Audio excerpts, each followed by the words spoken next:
that Sharif Cooper hasn't done that I can say he should do to say he's done it all. He won that championship. That was it.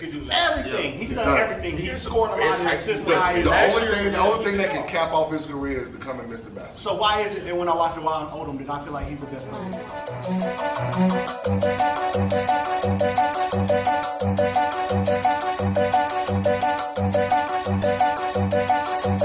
Every time I watch Ron Odom play, I feel like I'm seeing something special. Like I'm seeing something that I'm not gonna maybe not see again.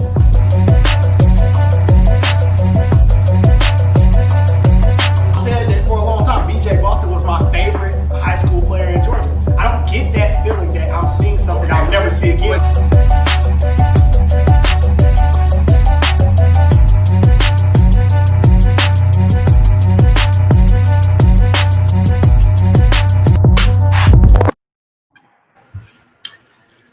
It's the Love of the Game podcast. We're in the building. Thursday night. You know what time it is. It's appointment viewing, big dog. Y'all know what it is.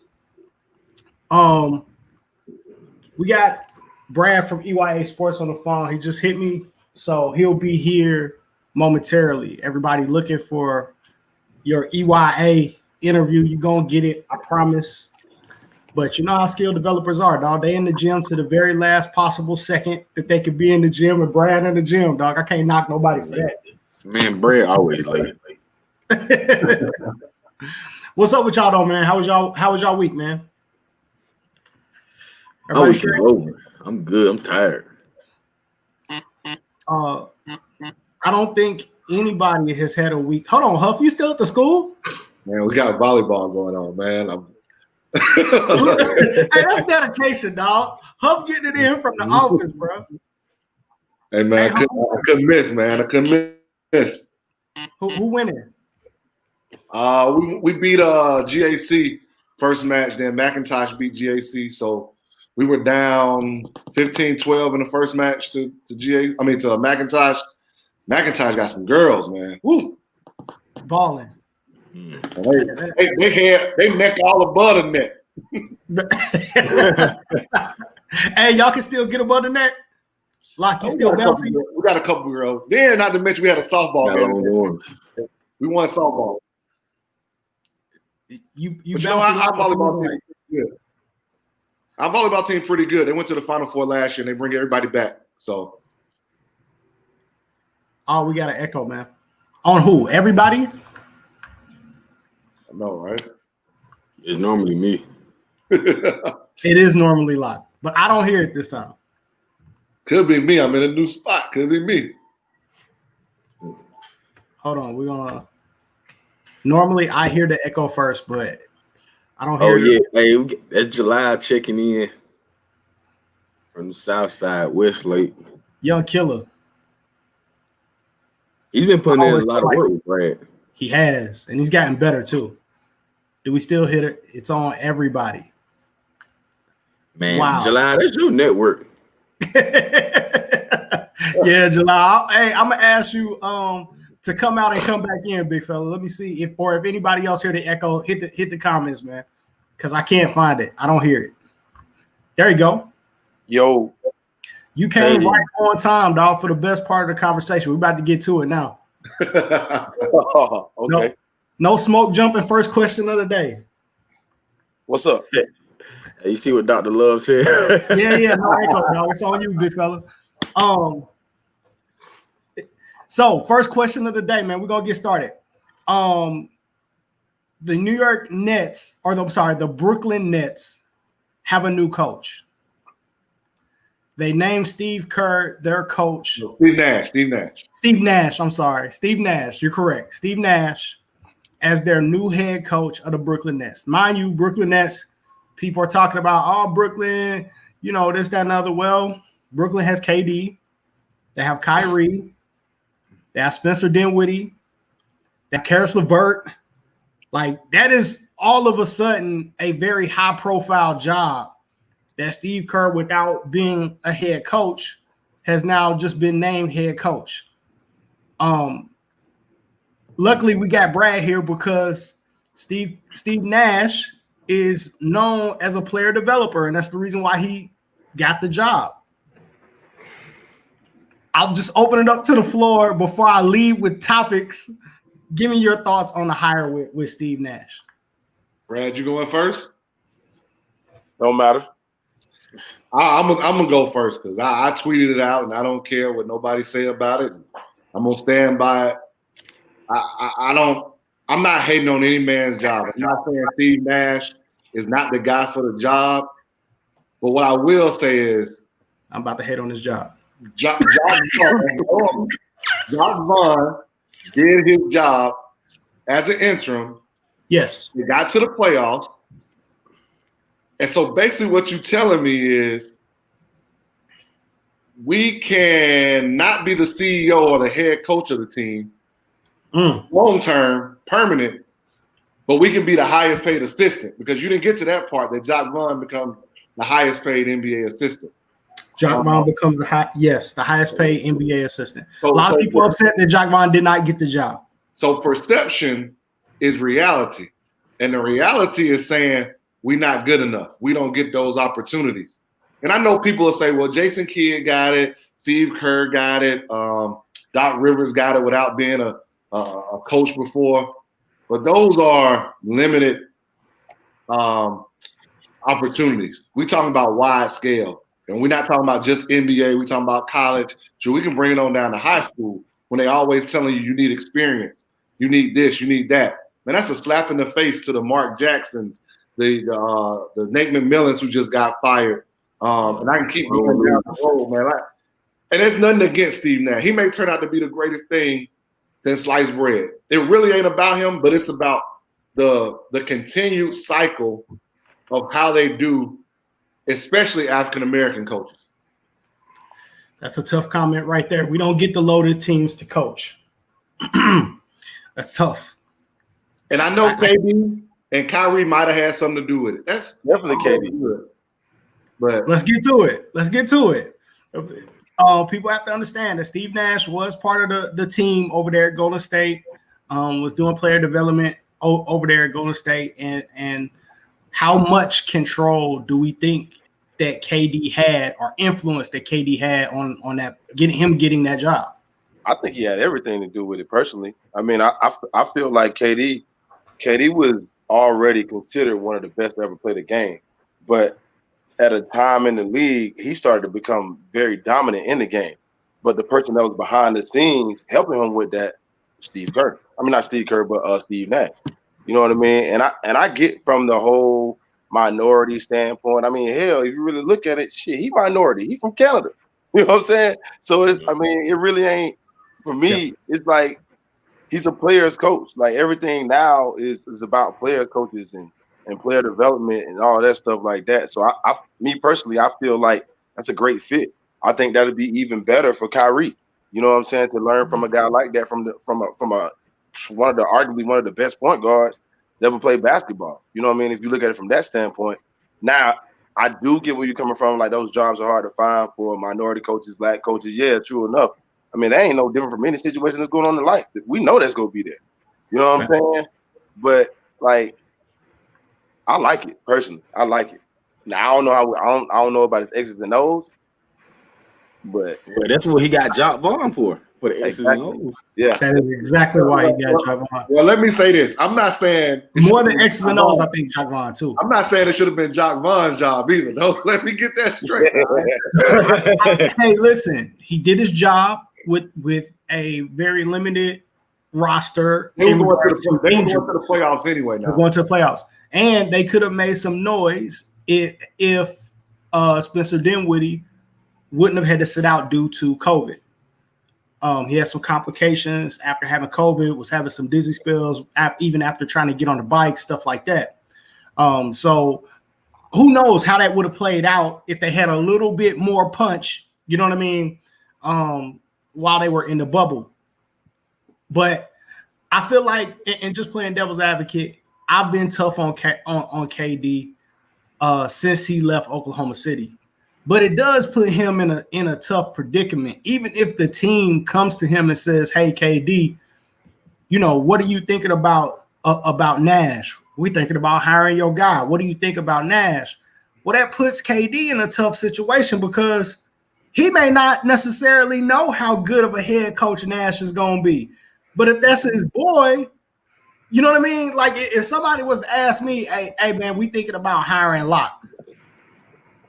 I'm not going to shit on Locke to stop him from getting a job. You know what I mean? Like that puts KD in a tough situation. Now he may be like, shit, I don't know, man. But hey, dog, I vouch for you, dog. So you got to come in here. You better have your shit together. You know what I mean? Could it be that KD blessed it from that standpoint and didn't necessarily say, yeah, this is the person that I want coaching me? I got a question. Name a great coach LeBron played for. He never played for one. Never played for him. Well, Paul Silas. What's the difference? They cut from the same tree. You know what I'm saying? They put their boys on. You know what I mean? So like, right. Now you got control. You know what I'm saying? That's what it's about. Them players really having control of getting the people that they want. I mean, that's what it looked like to me. You know, comfort. I will say this: comfort is something to be spoken for, because it's one thing to go to work every day. It's another thing to go to work every day with people who you actually like. and I get it. And like I said, it ain't so much about Nash and that situation. It's a perception of it. It could have been anybody and this other coach. Like, perception is reality that too many times we've got to be the assistant. We got to be the recruiter. We got to be the person that handles the players behind the scenes, but we can't be the lead dog. We ain't good enough to be the head coach. Yeah, that's fact. I agree. Lloyd Pierce moved up, skill development. But he was an assistant first. Like, I think that's the part we meant. Like, I'm not discounting Steve Nash because he did the player development part, but they always tell us we got to go through the for sure the trenches. We got to be an assistant. We got to do this. The process. Hey, Patrick Ewing is coaching at Georgetown because he could not get a coaching job in the NBA. Let's be real. And he went to Georgetown. He went to the one job that he could get no matter what in college. It's not like he even went to college. Like, same thing with Jerry Stackhouse is probably coaching in college right now because he's not able to get a pro job. Because here's a funny part. This same thing was being said on the flip side when Penny Hardaway got Memphis. Don't get it twisted. Do not get it twisted. Yeah. Can't deny that. I want to know who developed Karis LeVert. Because what we don't understand. He was going crazy in the bubble. It's Kenny Atkinson was a good coach, and they got rid of him now. I don't care what nobody say. Kenny Atkinson did a good job in Brooklyn. I think when Kyrie came in, it kind of messed up the dynamic of what they had going on. But don't sleep on Kenny Atkinson, man. Superstars can be hard to coach, man. I want to ask this, since we're talking about skill development. We all know how important it is to develop a player along the way. Like we talk about, Lloyd. Somebody made a comment. Lloyd Pierce moved up. That's the reason why he's the coach of the Hawks, and he's been able to move up through the NBA. So everybody is now shifting. I ain't gonna say shifting from analytics. It's one of the things that are being driven from analytics is skill development, because now I have to have players that can play a certain way or have a certain skill set. Do you guys believe that skill sets have value, that every basketball skill is not weighted the exact same way? Is there a tier for skills? I think it is. So let me ask a more dangerous question or a better question. You're creating a player, but like we say, every player has to have a superpower. You can only give your player one superpower, one skill set that he is phenomenal at. What skill set are you giving him? Shooting.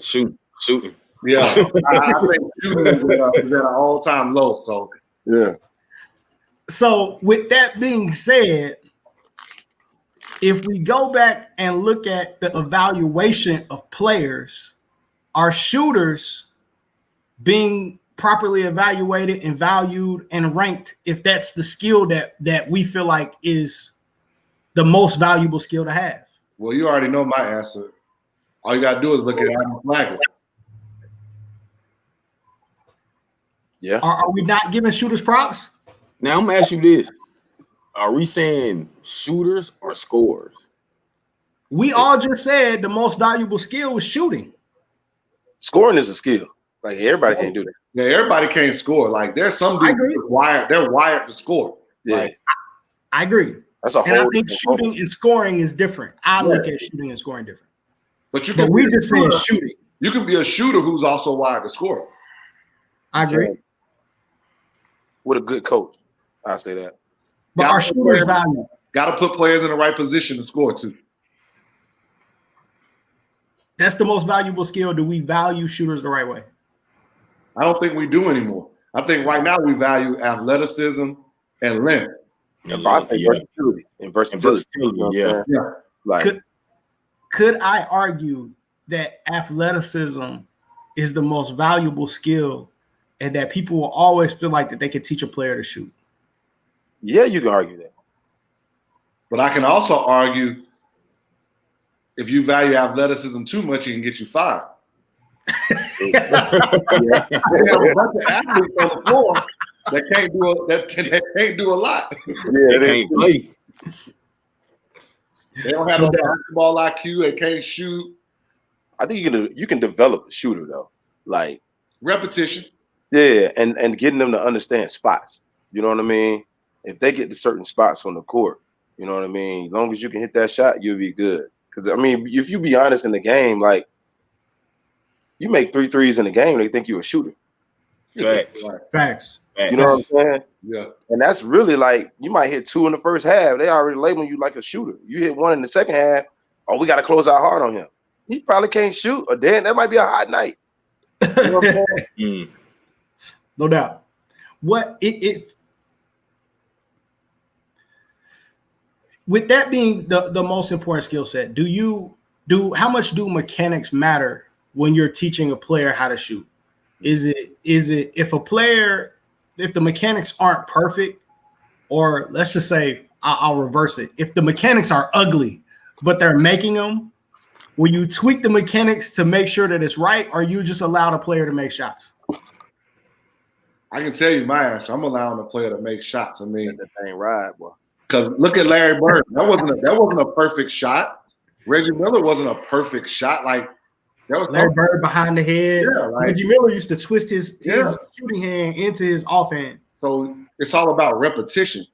But you gotta be good reps. You gotta be good reps. Got to be good reps. And I think we talking to Brad, and Brad knows this well. There are a lot of people out there who letting these kids go through bad reps in a workout and practice. And everything got to be game speed. Everything's got to be right, so you can practice it so it can happen in the game. Like you're not just gonna be able to take your time, wind up, come down from your waist and get it all the way here and be able to shoot. That ain't happening. I think another thing that's not really valued with shooters is touch. Yeah. You know what I mean? Like a lot of people can shoot, you know, in certain areas and stuff, but they don't have that touch or that feel to do it. Yeah. You know what I'm saying? Over and over again. Like I think that's another thing that, you know, a lot of people don't really look at with shooters. Like even with me, if I'm evaluating the kid, you can look at his form and see that he can shoot. But like if you don't really have that touch, it don't mean nothing. You know what I mean? Like one kid I feel is probably the best shooter I ever seen in my life was Jacquez Gilbert. You know what I mean? He played for Mount Belton. He had a stroke. You know what I mean? But you know, it was what it was. He had real good touch.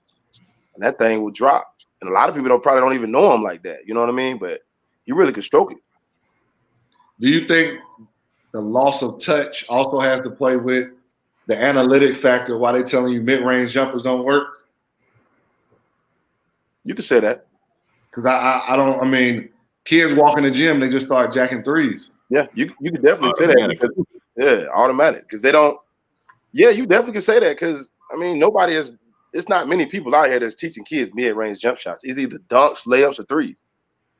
Mm-hmm. Like nobody's teaching the kid. He's coming off the curl, and the guy's flying at him. You know, you take that one dribble pull up. Like nobody's teaching that anymore.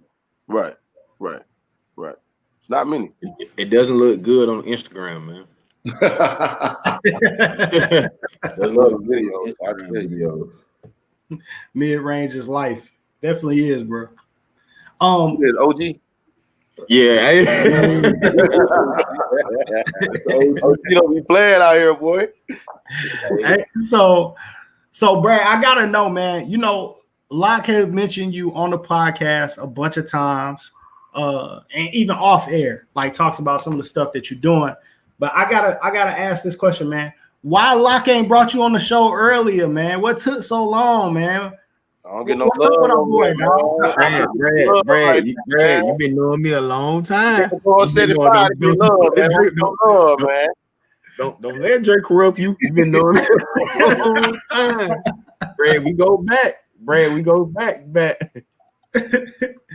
Well, it's good having you on, man. Somebody rep South Atlanta, man. We absolutely love it. So we want to get into kind of your story, man. Like what got you into deciding to be a skill developer? Is it skill developer? Is it trainer? Everybody got a kind of different way they want to call it, man. What's the proper title? I say player enhancement. Player enhancement. That's some new shit. I ain't heard that one yet. Player enhancement. I like that. Yeah. So it's just, depending on who you are, we try to enhance what you have. You know what I mean? And fine tune what you can do, and then we'll add to that. You know what I mean? Because with player development, if you want to look at it that way, or training, or however you want to look at it, it's like you can teach a kid to do a lot of different things, but if it's not in their natural state, they're not gonna do it. You know what I mean? So you got to teach, you got to enhance what they already have, and then start breaking it down and showing them different stuff that they can do off of that. You know what I mean? So. How was that evaluation process for you? Is it just getting a kid in the gym and kind of taking them through drills? Is it watching them play games? How do you evaluate a kid to really get a feel for, how a kid plays, and then deciding what you're gonna add to his game? I feed him to the wolves, and then I see what he really about. You know what I mean? That's the best way. I mean, them cones and stuff don't move. They don't move. So if you get a kid in, let's say we'll do, and I'm gonna go back to the question you said to at the beginning about how I got into it. But if a kid or a college player or whatever, if they want to train or whatever and get better, I mean, I got to see how you are in your natural form. I got to see you play. You know what I mean? Like, so I take guys or ladies, either one of the two that work out with us on a consistent basis, and do a small little workout. Then next you know, it just lead to 1-on-1, lead to 2-on-2. You know what I mean? Just so I can see who you really are. And then after that, I can kind of gauge, where you at, from that point. No doubt. What made you get started training? I really feel like it was a calling, man. Like, to be honest, I was still trying to pursue my own career with basketball and professionally and overseas and stuff like that. And I just felt like God telling me I need to come back. CB, that guy. But everywhere. I've been knowing CB so long since he was at Clayton State with Gibbons. But yeah, so I just kind of got into it from that point, man. And I had a younger brother.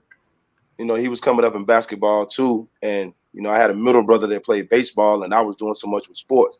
I never really was home like that, to be around them. So I'm like, shoot, I couldn't be there for my brother with baseball. At least I could do my baby brother with basketball. So I ended up stopped playing, took the assistant coaching job at my old high school, Morrow High School. We had some good success there. I think we went to Sweet 16 1 year, Sweet 16 2 years, no 3 years, Sweet 16 3 years down there, and that was pretty good for that area. You know what I mean? Just to kind of bring that culture back with basketball.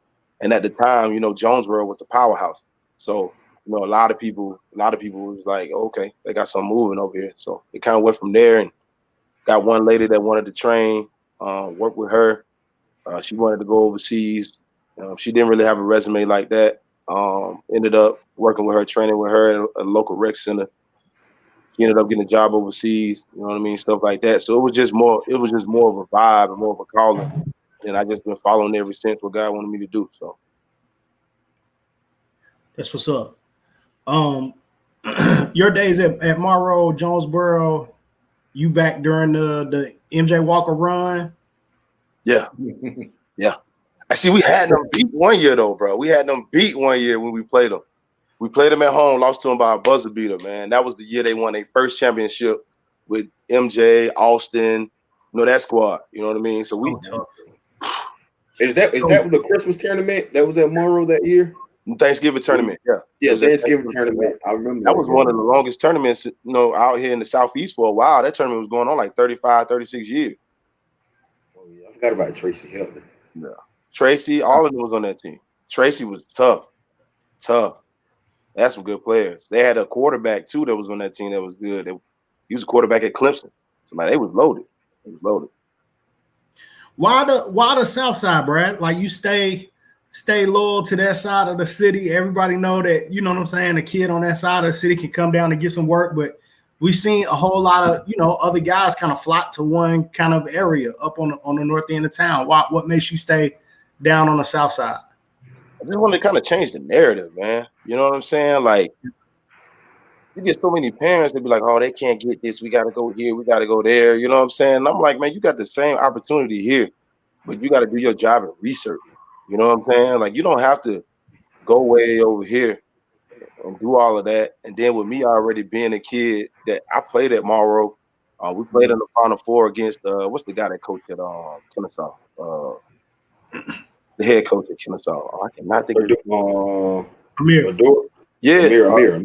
Yeah, we played against him in the Final Four. You know what I'm saying? And we was all local Southside kids, and it was like we felt like we didn't get that fair opportunity. You know what I mean? So I felt like it was only right to come back where I was from and provide something a different way. No disrespect to the Outlaws, or none of them guys like that. You know what I mean? I definitely rock with them heavy, but just to kind of bring something here, so you feel like you ain't got to go everywhere. You can stay right here and do what you need to do and just build your own wave, create your own lane. Let's talk about that though, man. Like for people who are watching who don't understand how like Georgia basketball works, like we always talk about it. It's like it's all sectioned off. You know what I mean? You got Locks area down in South Georgia. Then you got Kawasi in Middle Georgia. Then you got guys that kind of run the scenes in Savannah. Then even in Atlanta, it's still really broke up. You know what I mean? Like the kids on the east side of town over at DeKalb, they really don't. Sometimes they'll come up in Cobb and kind of train or whatever, but then they have people kind of doing their thing on that side of town too. And it seems like it's a different type of kid from every area. What's a South Side kid, a South Atlanta kid like? Dog. They feel like they're gonna prove. Straight up. You know what I'm saying? Like that's what it is. Like it ain't. If you find a Hollywood kid over here, like his homeboy gonna tell him he Hollywood. You know what I'm saying? Like they dogs, they hungry, they love challenges. You know what I mean? I wouldn't necessarily say that they feel like they're underrated. I wouldn't say that. I would say that they're looking for a challenge because everybody talk about this person. They like, hey, where he at? I want to go to him. I want to play him. Mm-hmm. They asking for the matchups, and you had the summer league going this summer, man. They asking for the matchups in the summer league. They going at it. Yeah. Like, but see, like the way the summer league started it was really a process because I'm grateful to be in a situation where COVID was going on, but we kind of restructured some stuff. OG ain't playing, bro. Where are you, Bryce? Bryce on vacation, man. He talking about where are you, Bryce? Hey, I was gonna ask that question, Brett. When we talk about infinite skills, we'll get to that later. We're gonna get to that later. I want infinite skills talk. We're gonna get there, Bryce. We gotta show love to the South Side first, man. We get there. But no, it was just something that was we was doing workouts over the COVID time and all of that stuff like that. And like they got tired of beating up on each other, man. You know what I'm saying? So we had to find something different where they can compete. You know what I mean? So we was like, okay, we got this many kids, and like we arguably got the best 2023 players in the state of Georgia down here. Period. Point blank. Name the names, dog. Call them out. It's a lot of them, man. It's a lot of them. It's a few. And all of them over there. You know what I'm saying? Like, kid right here can hoop. Sheesh. So that's Kyle right there. That's one on right there. Play. You know what I mean? Player. Like it's a lot of them. It's a lot of them. So, I was like, okay, man, how can we structure this a different way? boom, came up with the idea, to do a summer league. But the whole flip with the thing is that we wanted to build a competitive spirit to where it's like you pick your own 5 and put your 5 together, and then y'all play, and then create a championship situation. So it's something where these kids are wanting to play with certain people, and I tell the ones that they don't pick up, you should feel some type of way. They don't want to play with you. It's a problem. Good thing, Hey, we telling the truth now. That's what we're doing. That's a problem. If your peers don't want to play with you, man, something wrong. So you got something to prove too. So they picked their own squads, and then we added in the video and the marketing and the media, to kind of give it a little flavor, create a championship vibe, get some little graphics out there, stuff like that, man, and it kind of started to turn into something. And so that's where it was. But it really originally came from a pro-ams type of vibe. You know what I mean? Not really like some people look at them like they just playing, but I'm like, no, they out here hooping like. That's what they doing it. It's at its rare form. We can fix everything else, but you got to get a kid to play basketball if you want to get better. Mm. True shit. Need to bring in more dog food. So who's been some of the standout players from the for the league? Guys. For the league, it's been Kyle Jones, even Anthony. I say Anthony Vault has been standing out. Yeah, I gotta shout my boy Vault out, bro. Ain't nothing changed. But Teddy Bear. Nah, you call him Teddy Bear. You call him Teddy Bear. Yeah, Teddy. He kind of talk like a teddy bear. You know what I'm saying? But you got Jaquez Akins. You got Forest Park. You got the kid. We call him Slim. He's tough, man. That's Fagan, Jacob Fagan. You got bro, so many dog. Aaron Smith came down from Cal. He played. Simeon from Tri-Cities. Simeon Cotto. Yep, Simeon. Jalal from Westlake. I'm trying to think. Marcos East. Yeah, definitely Marcos. Mel Quan from Lovejoy. He could shoot the cover off the ball. Another kid, Armand. I don't know if y'all know Armand. Armand McDowell. You go to McDonald High School by 6'3", 2023 guard, 6'2", 6'3 guard, can score it. Man, that's a lot of them, man. I can keep going on and on. It'll be the whole show. So what now for people who don't know, not only are you a skill enhancement specialist, but you also run an AAU organization, man. How tough is that when now you got to find a home for all these dudes, man? If they all want to come play for you, man, what happens, man? How do you deal with them? He cunned them. You let them go? You got to make a list, man. You know what I mean? But the beautiful thing about it too is that's why we created the league to where, if you can't make that team, we're not saying that you're not good enough at this time. We still have a situation where you can get better at, but this is the cream of the crop, period. And I think it got to be that type of situation because a lot of these parents don't understand when their kids go to that next level, these coaches are cutthroat. They don't care about your personality. They don't care about how much you call them on the phone and talk. It's going to be that cut and dry. If you don't get the job done and you're not doing it at the level they need to have you there, you're not going to be there.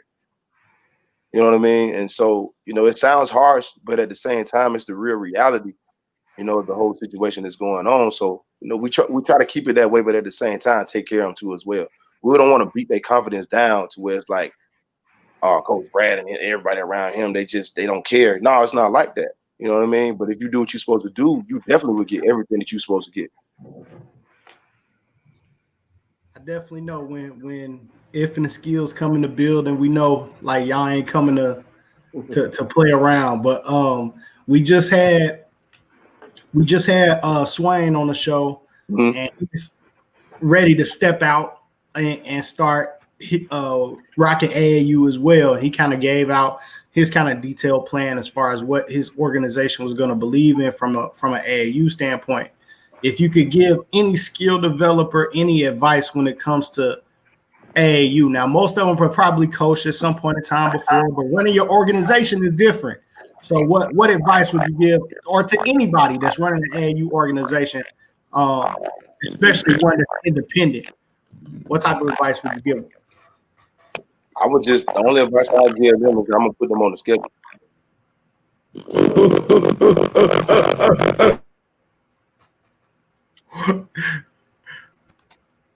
Oh, hey man, this is why I rock with him.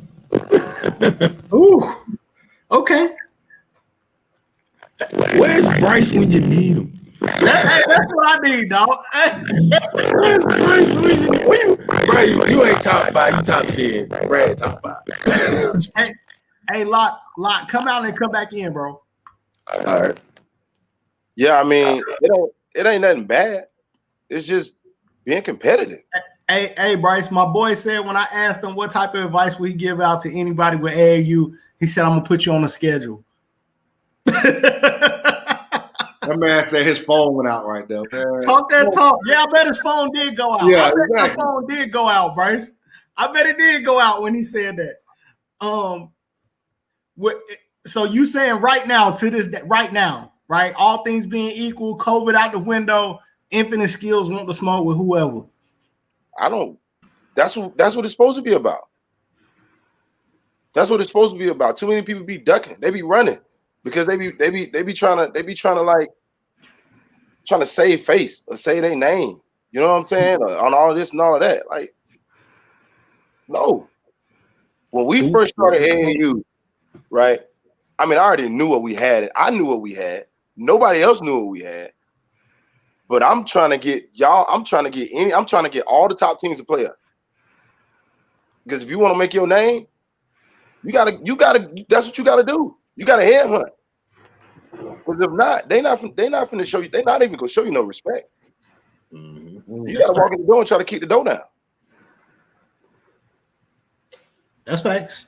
Yeah. So I'm with that. I'll schedule whoever. And I'll be paying attention out here. I might not say a lot, but I see what's going on. Hey, he do be paying attention because he will call me out the blue. Hey man, what you think about this? Hey man, what you think about this? I'm talking about. I ain't even looked into that. 2-3 o'clock in the morning. Like I be paying. Hey, now let's get to it. We know your team will play anybody, but you just said any trainer that want to smoke, they can get it too. Man, I just moved my basketball. I was going to bring it right here so you can see it. I got the ball right here. So anytime. Hey, who we think the best trainer matchup? I think Nick can go. Yeah, I'm about to say I wouldn't mind saying Nick and Brad. Nick's still young too. Yeah, Nick still go. I think Nick can go. I think Nick can go. I think Swain can still hoop.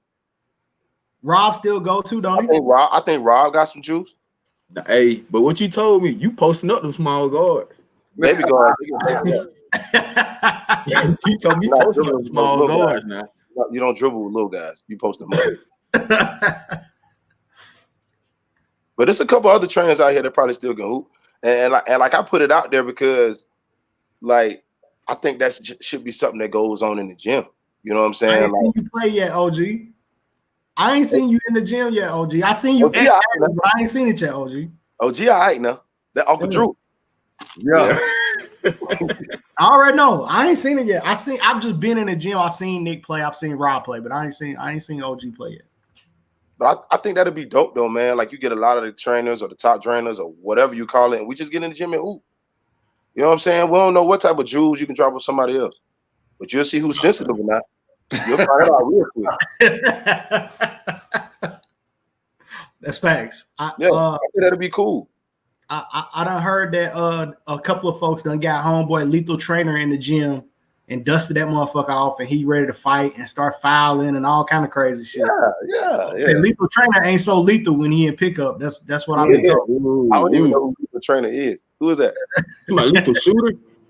Yeah.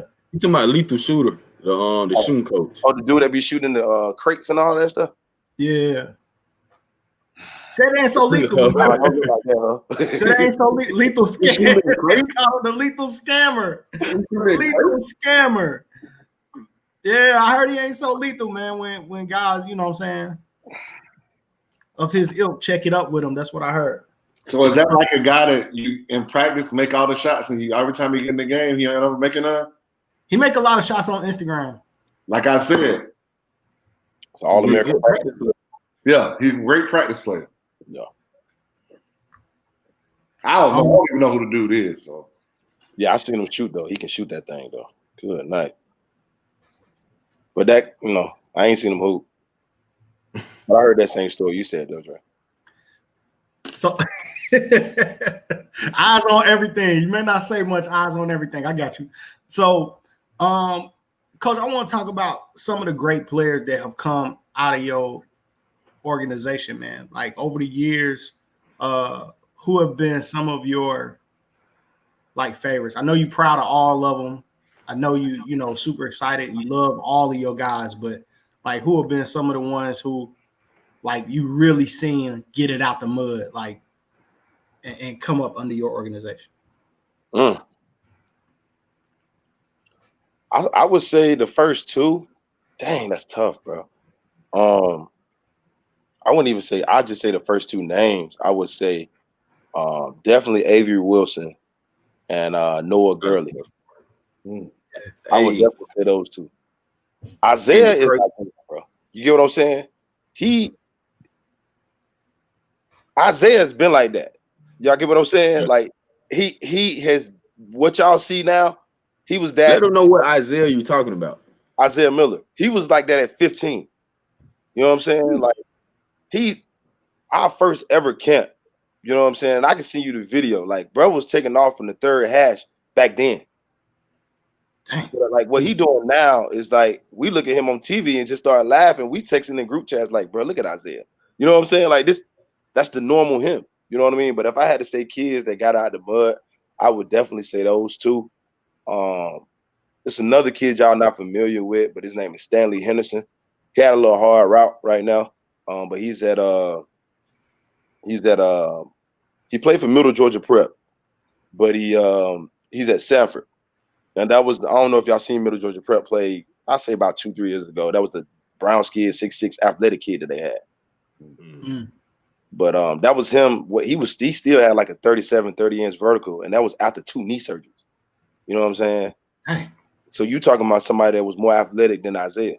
You know what I mean? So, but I would say those 3 dudes would be like the ones I'm like, man, they really, really got it out of the mud. Like nobody was looking at Noah, man. Like he was skinny, he was frail, he was scary.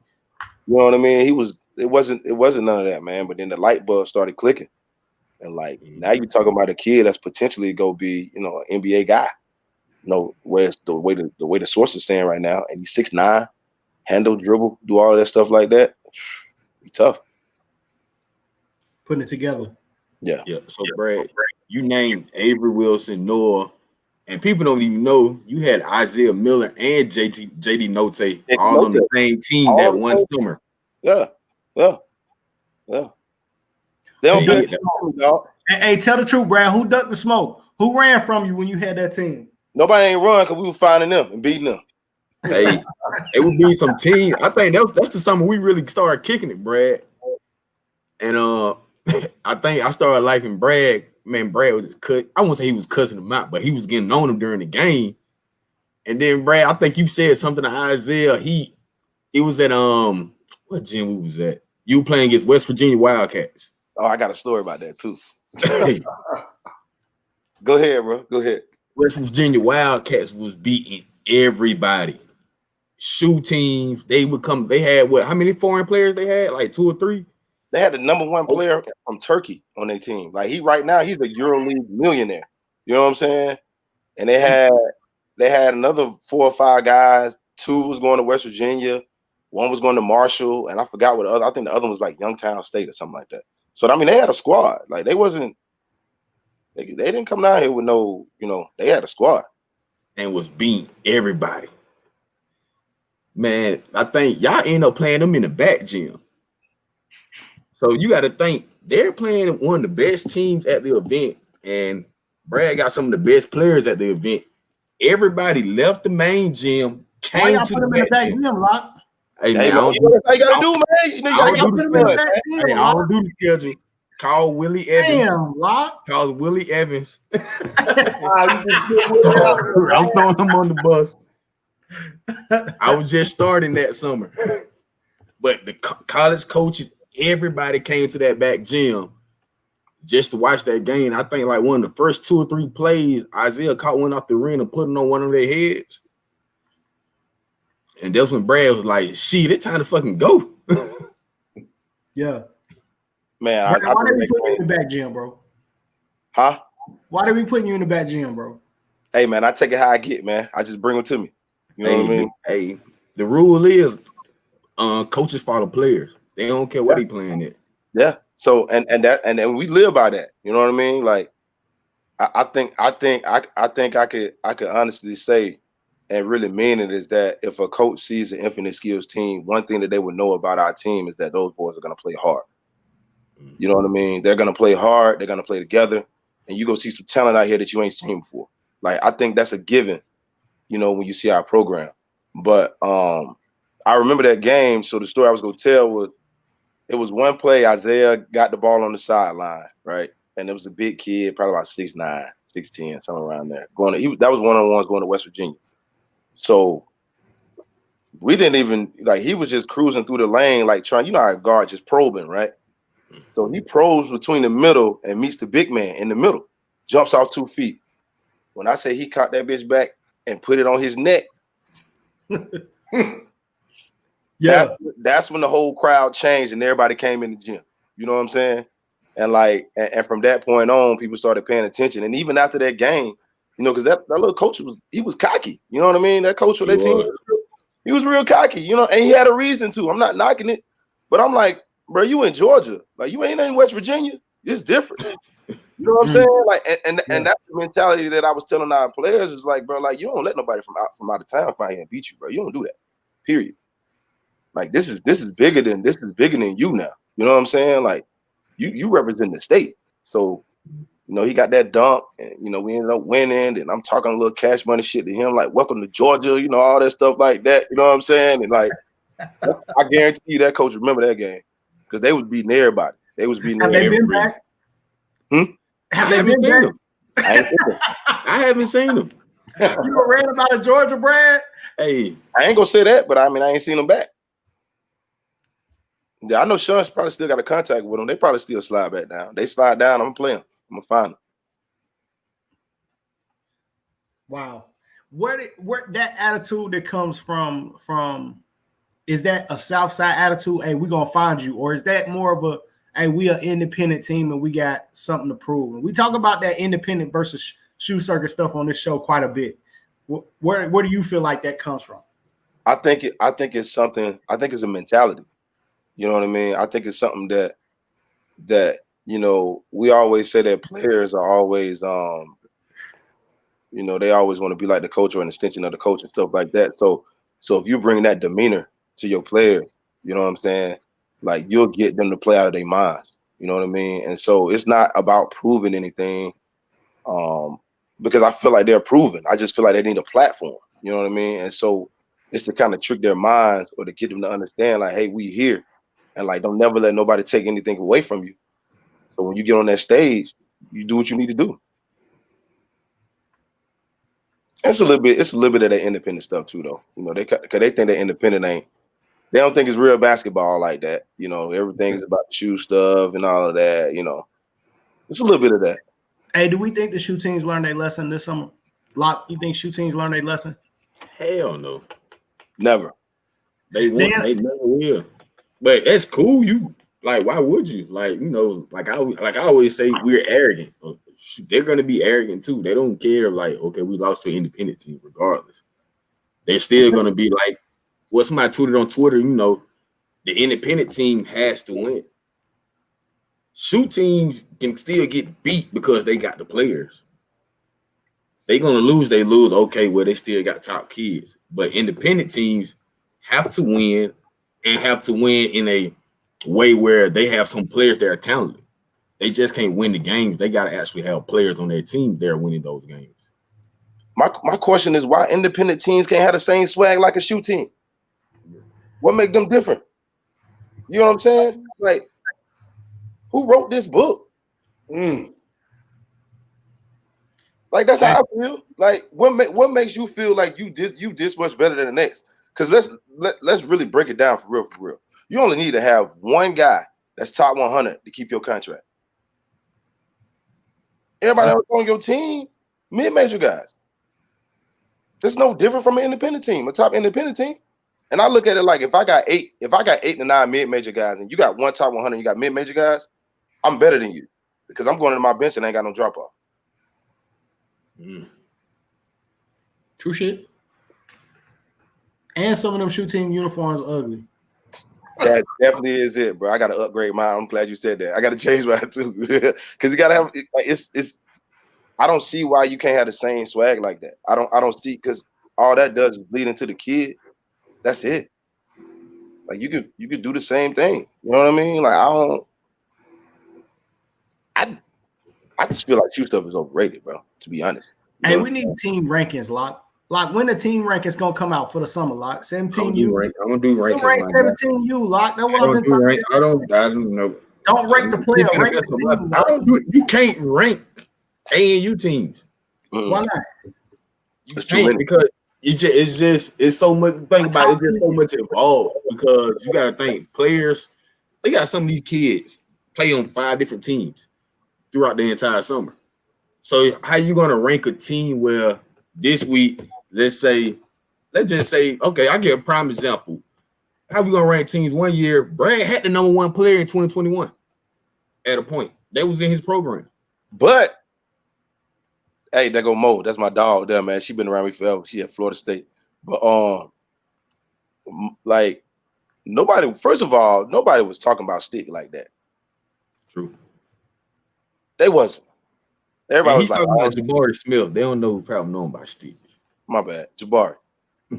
So nobody was really talking, and great job with his daddy Long. You know what I'm saying, for getting away yet and all of that stuff. Like I ain't trying to take no credit. You know what I'm saying? But nobody was talking about that guy like that. Everybody was looking at him like he's too slow. He's not strong enough. He weak. All he want to do is shoot threes. Well, damn it, he's doing the same thing now, and everybody is on him. Facts. Talk about that team that you had with your boy, where you had the DJ Murrays, the Tylers, the Ryan Landers. You had Meach. Is that Kennesaw? Yep. It was John Carlos that signed the Presbyterian. It was Jabari, of course. DJ Wright. DJ Wright. I said DJ Murray. DJ Wright. Tyler Johnson. Demetrius Reeves. Who else am I missing? We ended up having Lil D that played at what D go to school at? He bounced around a little bit too. D played with New Man. He went to New Manchester, the point guard from New Manchester. Lil D. Mm-hmm. The guard, he about 5'8", but he got real bouncy. I can't remember his last name though. But that team there within itself, they was doing their thing. They definitely was doing their thing. They went to battle for Georgia and got no love. Hey man, I used your example a couple weeks ago. The team I was talking about your team. Yeah, they went there. So that battle for Georgia, that's a whole nother conversation. Sorry to bring that up, guys. Yeah, I feel your pain. Although I do like to see Lock shoot, just you know what I'm saying. Lock just don't shoot enough, dog. Come on, Lock. Shit. 6'4" post. he's perfect. I don't shoot. I just rebound and run. Lock Draymond, man. But no, like you said, you can't. It's too many independent teams, great independent teams. But like Brad said, they're never gonna get enough love, regardless of who's on the team. Like you got people you had Team Georgia Magic with Kowalski, top player. Ain't it about the competition though, man? Like at some point, ain't that our job to make sure that it's about the competition? How like are we not in control of the love to some degree? And I'm using air quotes, the love. Are we not, you know what I mean? Responsible to make sure that the people who are doing the job right get their flowers like they deserve. Well, I feel like this: the same people can't give out the same flowers. That's true. Because you got a guy like me on the radar, certain people who's always preaching, we talk about the shoe kids and the independent kids, but it can't be the same guys who doing the same thing. It has to be other guys who in this Georgia basketball field promoting the same thing. They have to pro independent kids. You can't be Metlock. Metlock's always going to talk about independent South Georgia, Middle Georgia kids. It has to be somebody else. Because you already know what you're going to expect from me. A different thing. That's true.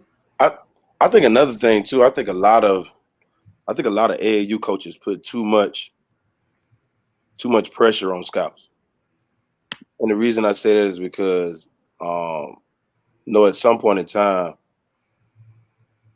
like you got to do your own work. You know what I'm saying? Like scouts can't be everywhere to see everything. You know how many scouts would probably be like looking at these people like, dog, y'all tripping. Like, you know how many kids they got to talk about all the time? Like, that's too much. So what'll help that whole process is no different from what they do with Cal Sandy. These college coaches, these high school coaches will do something and then they'll tag them in it. So why AAU coaches can't do the same thing? And then, of course, they'll circle back around and see what's going on, and then you connect the dots however you need to. But we got to do our own due diligence as well. You know what I mean? We can't always depend on a scout to do everything. And then when it don't go their way, it's like, oh, they talking about the different kid. They don't really like my son. Or, you know what I mean? Like, you get all these side conversations, but if you're not doing the work you're supposed to do, like, what do you expect? It's like I working hard to get a job. Like, I want a job, but I ain't working hard. But then I want somebody to put me on, and then I'm mad because he didn't put me on. Yeah. So basically what you're saying that some programs need to do a better job of promoting their players. Exactly. And I 110% agree. Tag us on your hey, look, don't tag me on a bunch of stats though. Cause that's too much. That shit ain't verified, bro. you gonna tell me that kid had 30 every game, and then just so happened the one game I came to see him, he had 5. Don't tag me in no stats. You can tag me on highlights though. Send me highlights, man. Put them in the DMs. We'll show them on Love of the Game. You'll get love. We'll retweet. Show me that you won the bracket. Hey, any video you send me, OG, is retweeted, dog. We show them on we show them on the podcast, dog. I just can't, you know what I'm saying? These scores, man, with these stats, bro. I feel like it's some kids that scored 2,000 points this summer. Hey, see, me, I look at it all. Whatever I'm tagged in, I might not retweet everything, but I go look at it. Now, I might say in my head, this some BS or this a BS video, but I'm gonna look at it, and sometimes I don't retweet everything, but it does put me where a lot of times, like when I was on the Middle Georgia podcast last week, they said I remembered a lot of the kids' names. And the reason why I always do that, because when I'm looking at tweets, I look at it and I try to put it in my thought, my head, like, okay, this kid, especially like he's a 9th grade or 10th grade, he's young. Like, okay, they were making mental thought on this kid, so I can remember his name. So the next time I see him in person, he'll be somebody that I'm aiming to look at in person now, instead of just looking at all his videos. Because now once you tag me in like 1 or 2 videos, and now you will tag me in the same video or the same kid 5 to 10 times, I'm gonna inbox you like, bro, chill out. I don't want to watch the kid in person. You gonna block them? You gonna mute them? Lock? No, I'm gonna block. No, I don't block them. No, I don't block nobody. But I'm gonna let you know, like, look, send me his schedule. Or if y'all playing in On the Radar this weekend, let me know what time y'all playing so I can just come watch him, for myself, so I can get a full evaluation myself. Instead of you sending me a million videos of him on Twitter, maybe one of those videos be like basic stuff. Like you really can't see what he's doing. And different things. Hey, sometimes you just gotta tell them the truth. True. You know what I'm saying? Because like sometimes you'll get tagged in so much stuff, and they like, okay, dude, like not saying that you can't play, but you're not at the level you think you are. You know what I mean? You got to have those harsh conversations to find that balance. You know what I mean? Because sometimes you get a lot of information that's put out and it's really not worth it.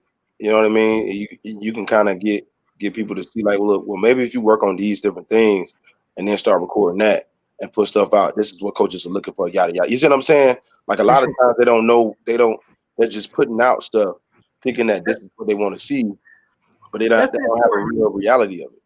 That's an important point too, because Juke called me, Coach Juke called me, shout out to Juke, called me about a kid and asked me what I thought about a kid. And that was my exact point. I was like, I like the kid, but I haven't really shouted him out and I haven't put him out there because he's not what they're saying that he is.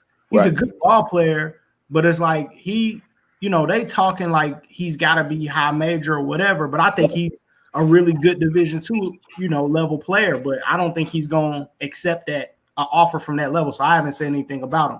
That's another thing too, man. At the end of the day, man, quarterback said it best, man. D Free, shout out to him too, man. I definitely respect that guy. D Free, you just gotta get in where you can get in, man. Like you gotta do it. You know what I mean? And I understand like a lot of the stuff with parents. Like I understand that parents are so invested. You know what I mean? And so they want you to get the best, as the parent should. I mean, but sometimes your best is NAIA. Sometimes your best is JUCO. Sometimes your best is D2. You know what I mean? Like, and nothing is wrong with that. But like, absolutely nothing. Yeah. Mm-hmm. What do you tell the kids? And has it happened to you? Have you been involved with a player? I'm sure you have, where you kind of trying to make sure his situation squared away, he taken care of, and he get a D2 offer, and they just not trying to hear that. I mean, a lot of the people, and shout out to the people that's watching that rock with me, but I try my best to be as honest as possible up front, so it don't even come to that situation. You know what I mean? Like even if you're talking about from a player development standpoint, like I would rate them after the evaluation of what level they are. And with that rating, it kind of says what level of schools would look at you. You know what I mean? So like it hasn't been many conversations to where it was like parents wasn't able to listen to it, if that makes sense what I'm saying. Like, yeah. They pretty cool with it from my perspective. You know what I'm saying? Like my boy Cam. And that's Cam the next wave, bro. I'm telling you. Cam the next wave. Cam, you're a dude. Cam Davis. Cam, send me your highlights, man. Let's put these on the show. Cam the next wave, bro. Cam the next wave of player development. That man, Cam the next wave on the south side, bro. For real. Send us some video, man. Send us some video. Let's put your stuff on. But no, like that's really what it is. And a lot of people in our camp, man, that's how we try to do it, is to be as honest as possible, because we want everybody to succeed, but we want them to succeed at their level. I'm seeing that a lot, man. Guys, I hate it for kids, that look down on certain levels when it comes to that. Like I feel like as a parent and talking to a lot of different parents, I feel like everybody says the right thing until the first offer comes. Everybody says, we just want to go to school for free. We just want to go to school for free. We don't care, blah, blah, blah. Until that first offer come and they looking at a kid and they start comparing their kid to somebody else's kid. And it's like, oh, well, if he can get that, then I should have this. Can't do that. You can't stay in your own lane. You can't do that, but it's natural. True. You know what I'm saying? That's natural. That as a parent, that's what you're supposed to do as a parent. You're supposed to feel some type of way as a parent. You know what I'm saying? But it's what you feeding into your child after that. Like if you have that thought, that should be a thought to you. Like, man, I know he better than that. Okay, so you got to switch up to what you doing with your son or daughter to get them to that level. You get what I'm saying? That shouldn't be something that you should be telling them. Like, you supposed to feel that way. I'm like, man, I know if my kid getting that or he getting that, ain't no way they can't get that. Okay, what's the game plan to get there now?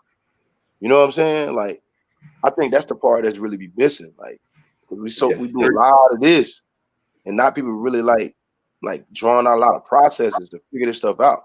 Like, one parent that drew out a great process to figure out this whole thing is Kendra Fagan. That's Ty Fagan mama. She drew out a plan, bro. She drew out a plan. What you said? Oh, my bad. But nah, so she drew out you're crazy, man. She drew out a whole plan, man. Like, and she had it to the T.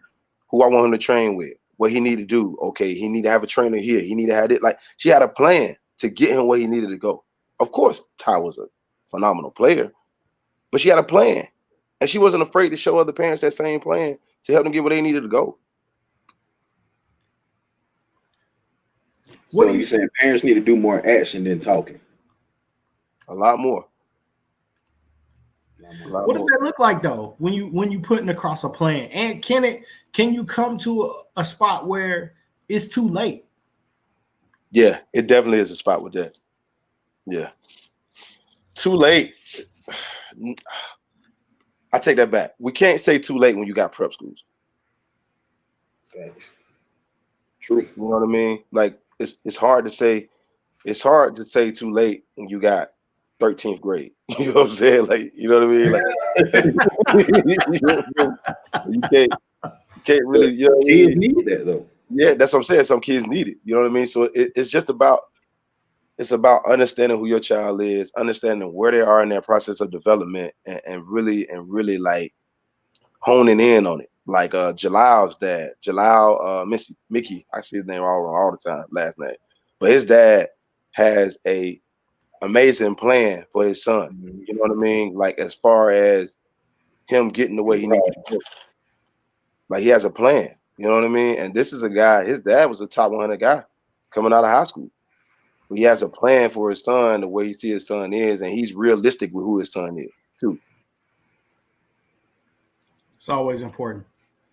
So, Brad, I want the parents to hear this. So you saying the plan and different things like that. Let them know the plan is not free. It costs to make a player. Hey, man, this is the best analogy that I can say. I can't believe a parent wouldn't know that, though. This is the best analogy I can say about that. If you working 40 hours a week and your check is coming up short, you know what I'm saying? You're going to want your money for it. So there's no different from any situation that we got going on. Like if we're going to put out this work and we're going to do our job to help you with all that, it's not for free. It's just not. You know what I mean? Because like you might not want to look at that way, but some of these people, this is how they feed their families. Not necessarily saying that this is what they're making. They're trying to make money off the kids. You know what I mean? That's not it. But like, not some trainers, that's what they do, bro. Like this is how they feed their family. This is their job. Their job is to consult. Their job is to help players get to the next level. And that's an investment, just like anything else that you're doing in life. You know what I'm saying? Like if you would invest into your son to getting his new iPhone, why you wouldn't invest that same $75 to get him in the gym 2 or 3 hours a day? Your son want them J's, and your daughter want them J's that come out. You know what I mean? They want to look good, they want to look flashy, but then they ain't got no scholarship offer them. Now what? That could have been money that you could have invested somewhere else. I mean, that's what I would do for mine. You know what I'm saying? Like I would do the research, I would figure it out, and I would need to invest into my child the way I need to. And I'm not saying that like this whole free stuff is like crazy to me, bro. Like it's just crazy. It's just crazy because we always got to say nothing in life is free. We know that. So why we got our hand out looking for something free? We got Black Lives Matter going on. They ain't giving nothing for free. That's just my personal opinion. You know what I'm saying? Like, where does that expectation come from that they're supposed to play free? Is that coming only from like the top kids, or are you seeing that even from, you know, I don't want to say low level kids, but lower level kids than your top 50, top 100 guys? Are those guys going to train free too? I think it's just a culture. I think it's a culture. Yeah. I mean, I had McDonald's All-American, man. McDonald's All-American. I'm not gonna say no name, but a McDonald's All-American was working out with us, and his mom and dad was paying just like the regular person. You know what I'm saying? But I think it's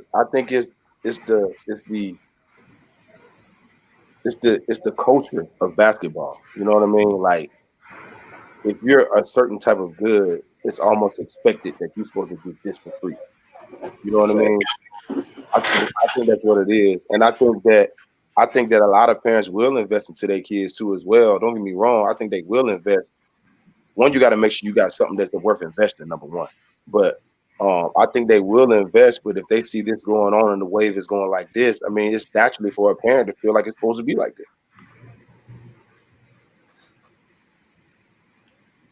Man, does that come from AAU? Because so many kids get to go to AAU teams and play for free. Do they feel like they should train for free? Is that where they comes from? I think it plays a role. And that's me. I'm not a trainer, but I know people probably hit Brad up, be like, he must say, hey man, let's get in the gym. And I know Brad say, all right, this gym ain't free. Now it has been some times, I can't sit here and cap. It has been some time with certain situations with certain kids where certain kids, yeah. I know stuff is different. Or even if it's a situation where like I know they do what they need to do, let me help them out. You know what I'm saying? Like for sure. You know what I'm saying? It's just stuff like it's just give or take. It's give or take, but it got to be that communication. You know what I'm saying? Like you just can't pull up and just think, all right, bye, see you later.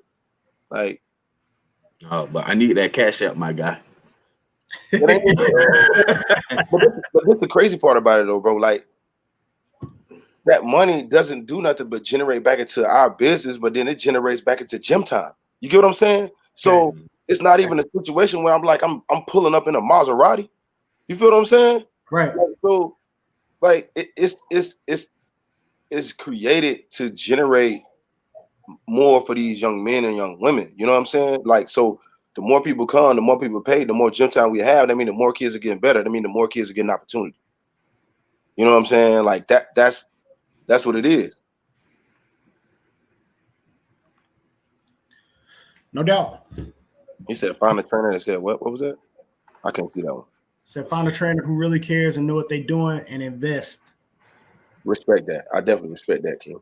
No doubt. No doubt. I gotta ask this question. So, if we had a event and it was 5 players from South Georgia, 5 players from Middle Georgia, 5 from Savannah, 5 from South Atlanta, Cobb, Gwinnett, DeKalb, who wins? Everybody south of the city. Yeah. Hey, the best 5 south of the city is beating the best 5 from Cobb and Gwinnett. Yeah, that's how I feel. Ooh. That's just, but again, that's my opinion. But you know, people go look at it and they go feel some type of way. But people love controversy, so I mean, all you gotta do is play now. But I honestly feel like the tougher kids are south of the city. Now you do have a couple kids that are north of the city that were originally from south that move up. You know what I mean? Those are certain cases, but I feel like the best kids are south. Personally, South Atlanta over South Georgia. Y'all taking the L lot? Hell no. Yeah. I've been waiting to coach against Brad like the last 3 summers, just for the hell of it, just for the culture. Just so the funny thing, if me and Brad would ever coach against each other in the game, we'll be talking shit more to each other than the kids are talking shit to each other. I feel like it would be great to see. We might have to figure out how to put something on. Tell them, Cam. Get guys to play a little bit, man. That might be good to see, Lock. King just said Cobb County and Gwinnett sweet. Baby food. Deer meat. Hey, man. No, they will be dope. Okay. Man, hey, we might have to do that, Lock. Like a little all-star game after the high school season. I said battle the area codes.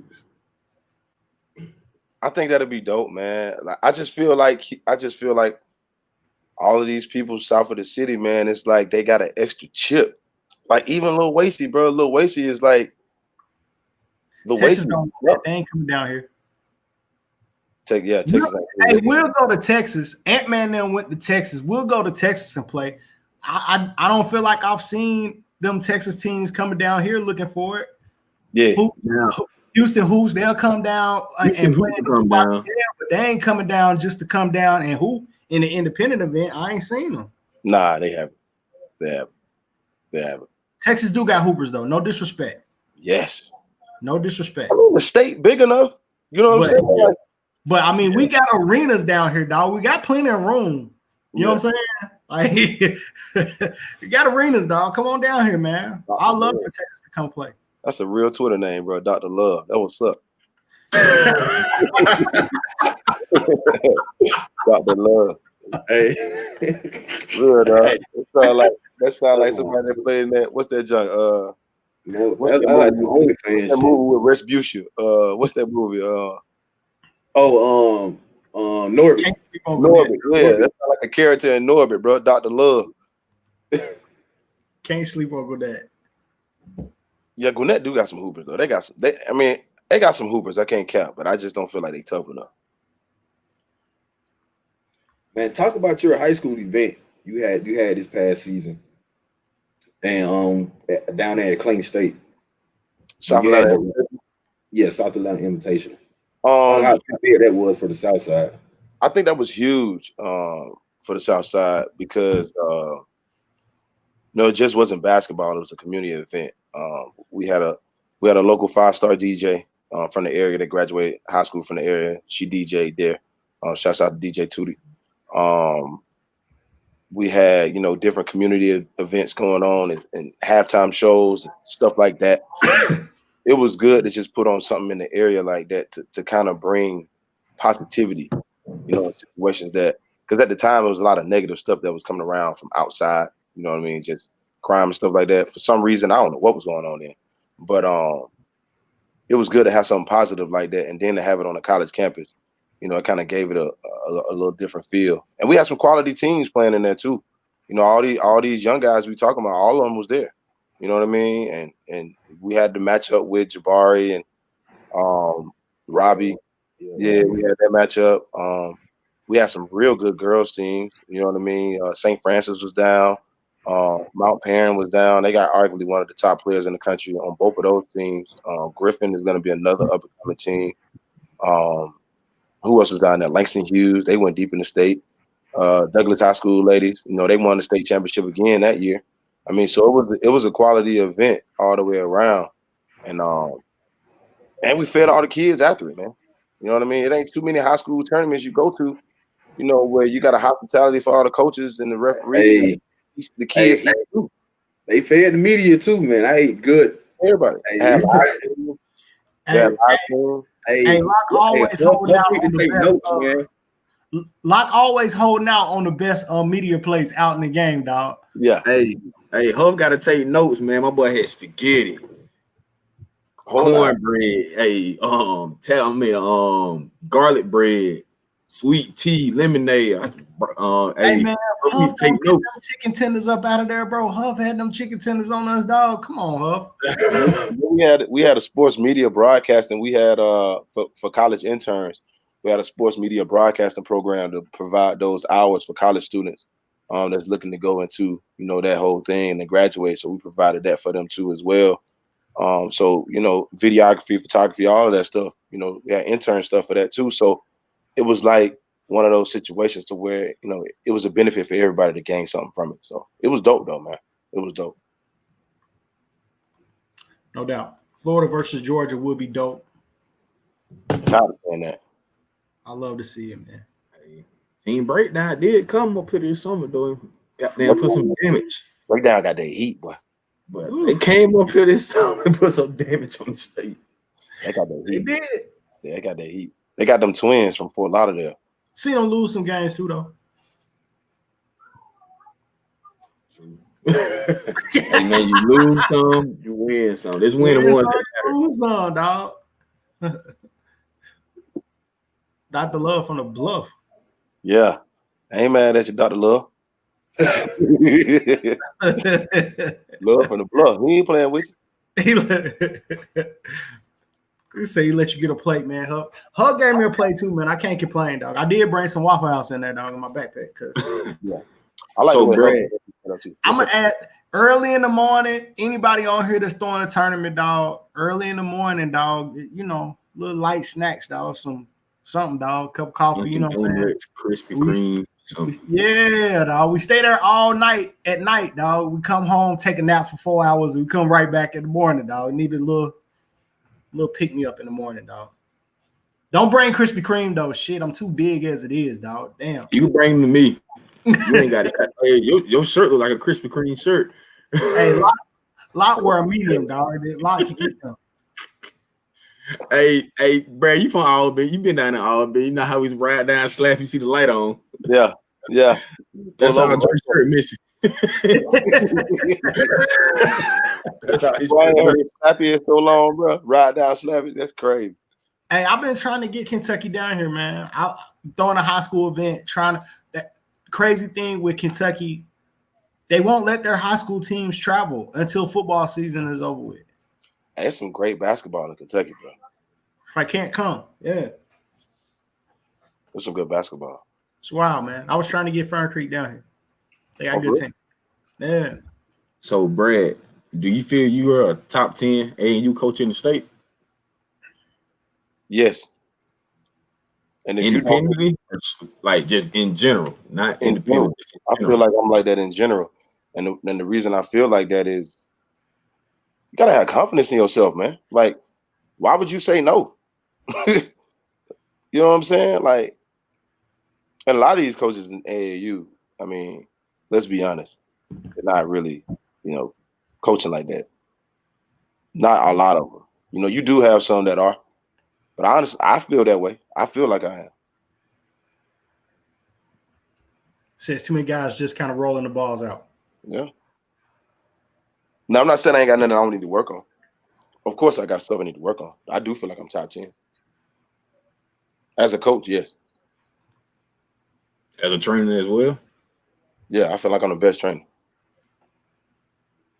The sauce god. Hey, dog, I'm telling you, our skill development podcast is always the best podcast, dog. I love it. Mark Edwards, I like this. The one I like this about Mark, that Mark walks around the gym and says, I'm the best trainer in the world. You're supposed to feel like that. I respect it, dog, because I feel like if you're a player, when you walk into the gym, that's how you're supposed to feel. Right. That's what I'm saying. In here. It's a mentality. Yeah. It's a mentality. Like, if you ask any other trainer, they should have said the same thing. And if they're not saying the same thing, I need their clients. Said I'm like 11. But that's not even cocky. That's just the reality of it, man. Like you supposed to feel like you're the best in what you do. If you're not feeling like you're the best in what you do, like, what are you doing it for? Like, what's the purpose? If you're not trying to be the best, doing it for clout, maybe. Yeah, some people do it for them videos and them followers, paying for blue checks. You know what I'm saying? Like, maybe that's what they want to do it for, man. You know what I'm saying? Like, it ain't. I honestly say that, I want to be the best, but I want to give my best, so it can really manifest into everybody else. You know what I'm saying? Like, if I'm doing what I'm supposed to do at the highest level I can, it can't do nothing but help the next person. But when I help the next person, it's gonna bleed into the next person. You know what I mean? Like, that's what it's really about. You know what I mean? No question. Yeah, sense there, man. So that's all the questions I had, man. Man, I got a few. So you ain't playing. You're not having the lead this weekend. So, man, talk about your 15U team. I know you talked about a little bit of it, but I was able to catch them 2 weeks ago in South Carolina. Shouts out to Kyle, bro. I rock with Kyle. Kyle, I'm rocking with you. Said this weekend? Yeah, y'all playing in Lake Point, right? Yeah, we playing at Lake Point. We playing at Lake Point this weekend. And shouts out to the young boys, man. I love them boys, man. I love everybody, man, but I really love them young dudes, man. Like, they special kids. You know what I'm saying? And they got great parents, bro. They got great parents. Great parents. You know what I'm saying? But we'll be playing at Lake Point at the Memorial Classic. And even y'all seen that ranking for the 2023 kids that came out? I Oh did. yeah, Trent Rankins, yeah, Relentless Hoops. Yeah, I'm good. Unfortunately, I have 2023 kids also, so I had to have a few discussions about it today. I respect that. I had to have a few discussions with some kids today. 13 of those kids in that ranking be in the gym with us on a consistent basis. And all of them from the South Side. All from the South Side, and can't nobody else say that. With any kid on that list. I don't care what program it is. And it ain't about what we doing.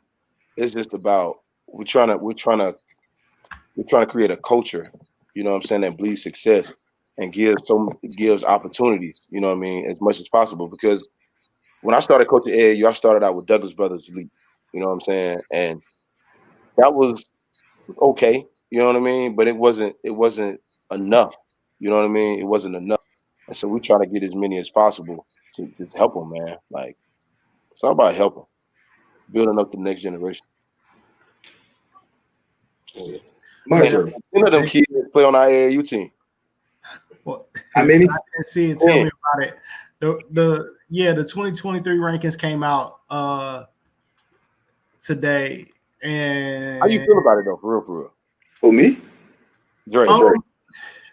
I know what it is, right? Like I told my kids, you rank the kids that you've seen. Facts. They haven't seen you only play one tournament. If a guy hasn't seen you as much, and again, you're 20. Well, I'm gonna tell you again. I won't say no names, but I'll just say this: there was a kid that was ranked in the rankings, right? That didn't play varsity, and I have a kid. That's a problem. There's a few kids on there that didn't play varsity. I have a kid that started varsity on the same team as the kid that got ranked. Oh wow! Right? That's different. And I'm just telling the kid to understand the business part of these rankings, right? And not to shit on them. Rankings, to me, I think it's fun.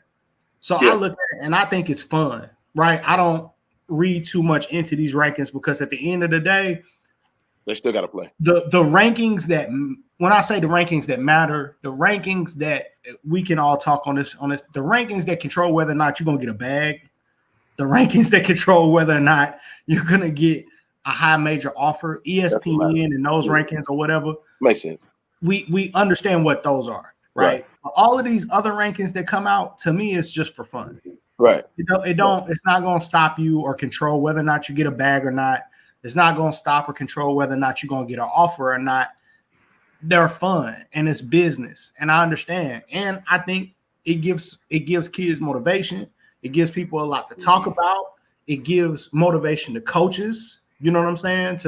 Or AAU directors to step their shit up. So I look at it as fun. And you know what I told the kid was, hey, shit, these rankings just came out and you didn't even know who this guy was, but you're mad. Now watch in 2 weeks when he drop his camp flyer, your ass gonna want to go and run to this camp to prove him wrong, right? So mission accomplished. Right, and that's the one thing that I like. It's two sides of rankings that I like. Yeah, is that of course we know that these rankings right now are not going to determine who you are 2 years from now. We know that, right? Sure. So sure. I think that is good for kids that work hard.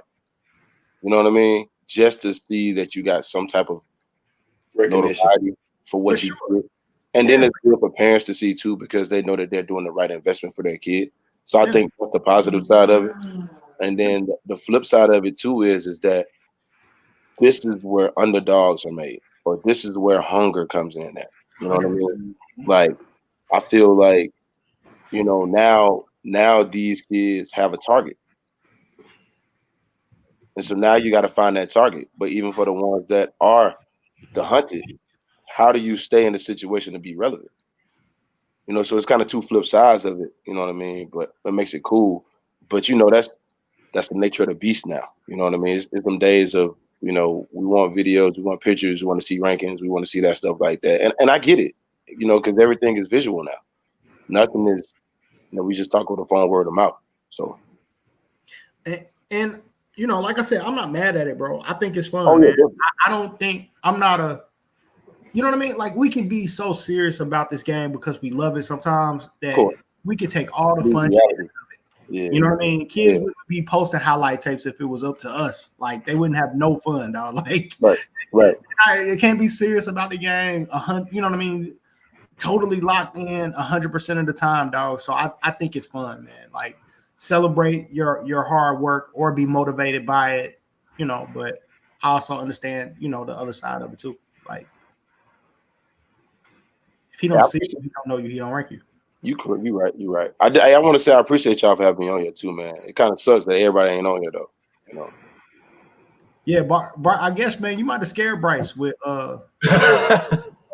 Nah, Bryce ain't like that, man. the one-on-one, man. Bryce, you know what I'm saying? No, because I like watching when all y'all are talking, y'all the way y'all interact, man. That junk dope. You know what I'm saying? It's like 4 different dynamics. You know what I mean? That's what makes it special. I appreciate it, man. I think so. As this is year 3, believe it or not. Wow. This is year 3. We Bryce came ain't a long want way. it. I believe it. Bryce ain't want it, dog. Man, don't do my dog like No, that. My Bryce dog ain't nothing on like the that, highway, man. My dog Bryce on the is cool. highway. But I do wish Brad have a 17U team so I can see him in that gym though. But he ain't show up with them 17U this year. I said 2 years ago, I'm trying to go young, man. I want to try a different process. I want to see if I can get a good group of guys together and keep them together for the next 2 to 3 years and provide a formula. You know what I mean? So Is that possible nowadays, man? With the way kids jump around from team to team, is that even possible to do? I just wanted to challenge myself. You know what I'm saying? Like that's the personal challenge I want to have myself to see if I can provide an opportunity where they can feel comfortable and they don't have to do nothing else. I always feel like as long as you got your core group, other pieces are gonna come and go. But you got your core 4 or 5, 6 that's been sticking together, then your other 2 or 3 they're gonna come and go. These dudes really rock with each other though, bro. I got a little point guard name. We call him Lil Man, but his name is Day Day. Lil Man reminds me so much of Messiah that plays at Campbell. Yeah. He even reminds me so much of him. We got a dude Slim. He reminds me so much of like Noah Jabari. You get what I'm saying? Like he reminds me of them. We got another kid, Kyle, enforcer type, like 6'5", like 205. You know what I mean? Like even Mel, that reminds me of one of the shooters we had, Jaquez. Like all of those guys remind me of somebody else. But the thing about them that's so different from all these other guys that played in our program is that they genuinely like to be around each other. You know what I'm saying? And that's what really makes it special. Like, and that's for me, it's like it turned from being just a coach to being a mentor. You get what I'm saying? Like, and like being a big brother, because like we can talk basketball, we can be serious, but they got a genuine love. So now you got to relate to them. You feel what I'm saying? Now you got to keep them smooth, keep them cool. Like that's hard to find, bro. It's hard to find a group of kids like that don't care about egos. Everybody know they could play, and they're willing to buy into a system for a team. You don't find kids like that. You know what I'm saying? And that group is really like that. Everybody has a role. They do their best job, and like they like it, and it's fun. I think that's I feel like our greatest accomplishment, I feel like, is that our kids are really cool off the floor. Like go in my son's room anytime he on FaceTime, it's 9 times out of 10 is one of the guys that play on the AAU team on the other end. Like to me, that's that's how I grew up too. Like I grew up playing independent. You know what I'm saying? I played with a team called Clayton County Bulls. You know what I'm saying? That was the AAU team I played with. We was number 4 in the country. We did some stuff. You know what I mean? We had a running back, you know, a guy he's a coach at Georgia Tech now, Tashard Choice. He grew up with me. He played. We had a couple other guys, you know, stuff like that. But we was always a close, tight-knit group. You get what I'm saying? And we was all from the same area, and we all like to bond with each other. You know what I'm saying? So, like, in my mind, that's what I visualize. Parents getting along, doing cookout, stuff like that. You know, that's that whole family vibe, no different from training. Like, when we train, you know, it's fun, but it's more of a family feel. You know what I mean? Like, I think that's huge to have them relationships like that. You know what I mean? They take it a long way. So, no question. So Are we going to see this Georgia Man Up versus Infinite Skills matchup pretty soon? We could. I'm We're fine with coming that. outside. Hey, We're coming outside. We're actually this weekend is our first weekend outside. That's what's up. yeah, How they This looking? weekend is our first weekend outside. I feel like we're looking really good. I'm the last couple practices. I feel like guys are starting to turn the corner, and we're starting to be what I felt like we could be. Still got a long. You ain't got to be modest, man. No, I should no, because I feel like I should be modest. Like I look at the kids that we got, and the kids on our team, wasn't nobody clamoring and running, tripping over themselves to come get these kids. You know what I mean? Not when we got them. Right. And I feel like had TJ not, had another knee surgery, we would have had 2 varsity starters on our 2023 team. That's good. That's Jelani held it down. Jackson held it down. He started varsity, but we would have had a third varsity starter on our team. Big. So that's big. Yeah. To me, that was the biggest thing for us. I felt like it's about preparing them for the next level. I'm not worried about skipping college. I was worried about preparing them to be able to play and contribute in high school as freshmen. So I think now we come back sophomores. I feel like TJ, I think, is going to have an opportunity to start. I think Jelani's going to start. I think we got some other guys that are going to go and play. My 2 Lakeside kids, I'll have probably 2 starters on Lakeside DeKalb's team playing varsity and starting. So I think we building. I don't think I have those. I don't know that they're going to be stars at the varsity level as sophomores, but they're going to be good pieces, and we working. Yeah, we working to get there. So where y'all gonna be playing at? Anytime it's on the radar event, we playing. All right. so y'all playing on the radar this weekend? We'll be in South Carolina next weekend. Let me call Willie. Yeah, we'll be in South Carolina next weekend, man. I want to play for real, man. Like, yeah, I like to play anybody. You know what I'm saying? But absolutely, I think it'll be cool. I love it. I think it would. Yeah, I think it would. We should set it up, man. We love. To me, And we all right. I keep talking, man, but we all right. We ain't all that. Yeah. No. I know what you're working with, dog. We want that. We want that. We want that. Okie dokie. My kids thrive off of that. We did the same thing you did, Brad. Like we went hunting for it last year.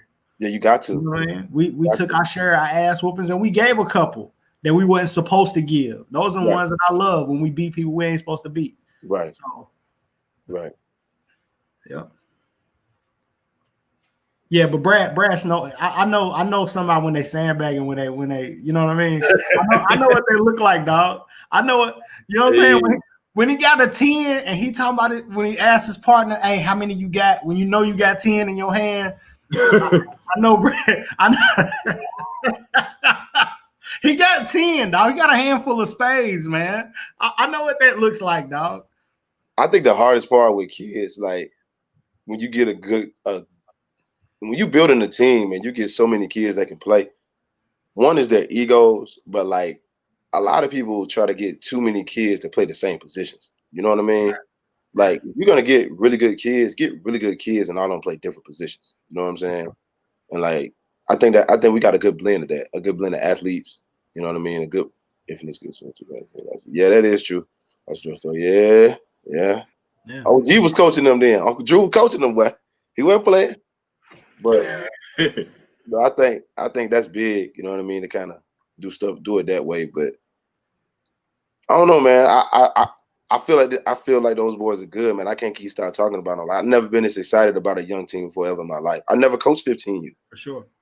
I only coached 17. So like this is something totally different to me. Like I can't get on kids like I would 17U. Like I was an animal. You know what I'm saying? Like yeah, I can't really do that. It's more like teaching. So I get where you coming from that perspective, because you gotta mold their mentalities. You know what I mean? Because they puppies. Like you can't turn them into men fully, Yeah. all the way around. Yeah, that's Turn them into fun, men. man. And I never did that before. You know what I mean? And that's growth and maturity with me because I usually wouldn't even tolerate something like that, man. So I'm just appreciative to be able to do it. And them parents, man, I thank them for it because, I know a lot of people talking to them. So we can't wait, man. Like we had talked before, Brad was on the phone. I was like, man, I think I'm gonna try to bring my guys down there, man. Like they need that experience of getting that level of bump. So we're gonna try to or even if it's a situation where we could we'll do like a group workout.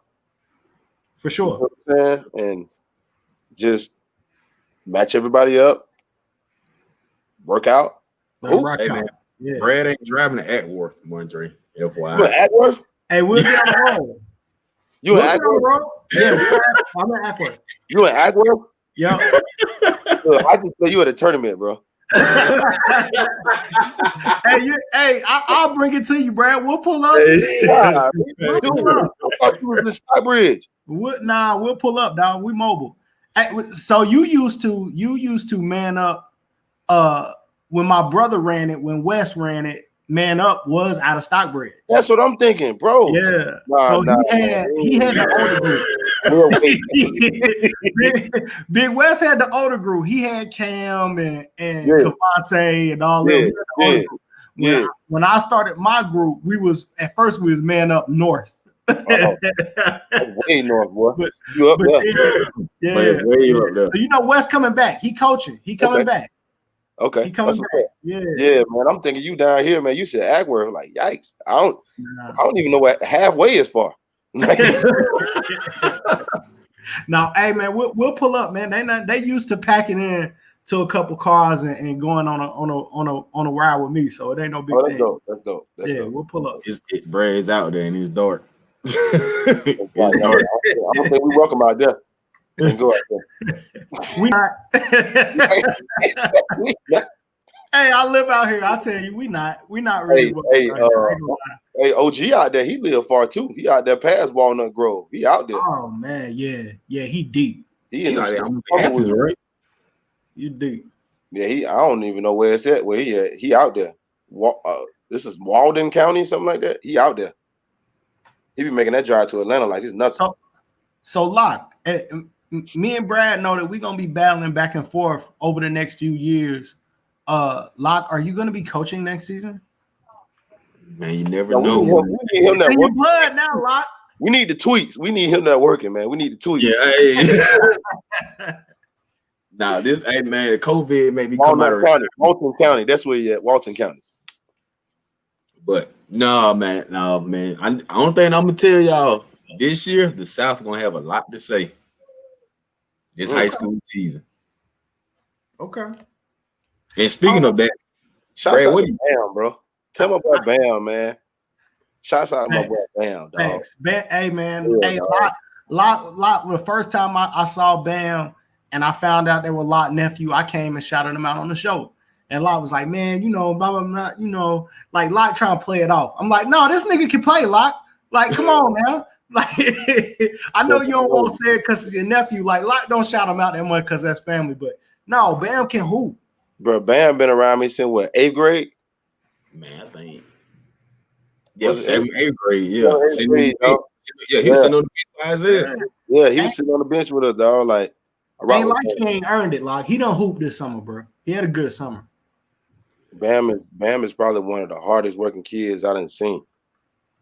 Like, Bam work hard. And everything he getting, really, I feel like it's coming from 2 years of the work he been doing. You know what I'm saying? Like, he developing now. He over there. We with Willie, right? He been working out with Willie. Yeah. Like, you go see that work from him with Willie when the high school season hit. You know what I'm saying? Like, he chipping the block, man. I'm happy for him, man. That's well deserved. Seen him in camp, man, playing hard, playing fast. Like, and then when I've seen him on film and in person over the summer, man, like he playing good, when he start making jump shots consistently. Now he making floaters consistently too. Like, he game rounding off. It looked good. He a college player, man. He a college player. Who's y'all top sleeper? Now Now, what you gonna say about sleeper? Because are we gonna say a kid that has scholarship offers a sleeper? No. If you got an offer, you're not a sleeper. Gotcha. In the 2021 class, 20. We'll say 21. We'll say 22. 22. Without an offer. Shit, what them kids at from North Atlanta, the North Atlanta Orangemen, bro? I heard. Yeah, Them guards, them motherfuckers can play. I heard they were pretty good. Yeah, they were pretty good. Okay, what's 21 then? We'll start with 21 then. I know that'll probably be a little easy. I'm trying to think of who don't have an offer. I feel like everybody. Yeah, that's what I'm trying to. They may have something they don't want to talk about, but they got them. One kid, I don't know if he has any offers, but he's out of Savannah. Shamar Norman. I heard about him. Like to play with Team Impact, Team Intensity out of Savannah. This guy can go. Yeah. He can go. Man, who in that 2021, man? What is that kid name? It was a 2023 kid from like Lincoln County, I think. Shaquan. Somebody. That motherfucker was dunking on people's head and everything. What is I wouldn't even know, man. Like I ain't gonna lie. A lot of times when I be watching the show, like y'all be saying these names, I have to go Google them, bro. Like I don't be knowing all that, bro. Y'all and that's with this, man. Y'all most of these kids done ended up with offers, like like we was talking about Trey Green, talking about Braden Pierce on the show, and he went from no offers, 6'11" kid, 2022. He went from having no offers to now all of a sudden now he getting calls from Virginia Tech, and you know what I mean. He's in Georgia. Kid, he in Georgia, yeah. Really? He go to River Ridge. Where is that at? Up 575. I got my kids. I know my 2021. He played with Warner Robinson All Stars. He go to Veterans, light skinned kid. He came to the freshman year. About 6'7", normally play with the Georgia Stars. 2022. Oh, yeah. I know you're talking about. I don't know his name. TJ Grant Clark. But you know what I'm talking about. Don't have offers? For Warner Robinson All Stars, no, he doesn't have any offers. He can play. I didn't know. Exactly. I would have thought he had an offer. I would have never thought he didn't have an offer. Oh, you know who you're talking about too? TJ Grant can who? Yeah. I would have never thought he didn't have no offer. And that's a nice event they got going on too, man. The live stream over there. That that's a dope event, man. That's a dope event. No, I'm definitely gonna go out there and show. I'm gonna be down there, man. Love down there in Warner Robins. Yeah. I agree. He should have multiple offers. I agree. Oh man, my dude just said he's not with Warner Robinson All Stars anymore. That's tough. Man, what happened? Man, we gotta talk. Man, hey man, he'll come back, bro. The kid wear about 5, 6, 7 different jerseys, man. That he'll come back, bro. And see, that's the culture right now. Like you can't even get mad at a kid for going from team to team right now because everybody just don't. My boy Meat, that boy there, Meatball ain't lying. Y'all know Meatball? Y'all don't know Meat? Meatball one of the best point guards that ever come out of the state of Georgia. Period, hands down. Oh, that's my dude that went to South Alabama. Yes, Hall of Famer at South Alabama. Yeah. That's it. Who he talking about is his nephew, 2024 kid. Oh, that boy, that real deal, boy. Montez. Oh, gotta tag me. Gotta tag me on the highlights, man. Drop them highlights, man. Slide on the DM. We'll put them on the show. Now y'all just gotta come down here with us, man. Just come down here. Hey, Brad, they scared to come that side, Brad. I had called Brad a few times, a few nights. I'll be on the side. Like, I ain't know you was going here, big dog. Huh? Hey, it's been a few times I've been on the side. I had to share my location with Brad. Like, hey man, this where I'm at tonight. Just let you know. Yeah. Just let you know on your side of time, just in case something goes left. Yeah, we rock with TJ Grant. 2022.